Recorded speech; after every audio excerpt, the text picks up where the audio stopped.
Coca कोला वाली मुस्कान जीत ली हलू दिल के मैदान।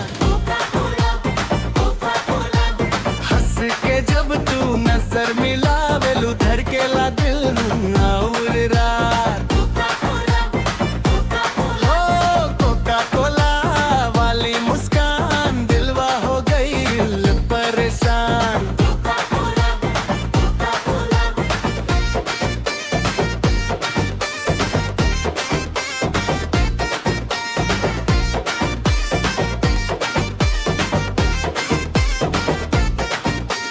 लाल चुनरिया चांद सा चेहरा तोहरा बिना लगे सुना सवेरा। पायल बोले छन छन छन दिल करे बस तोहरे संग।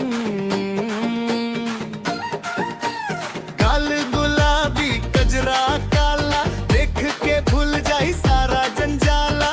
एक मुस्की में जादू खोले दिल के ताला धीरे खोले।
महफिल सजाई सपना में रो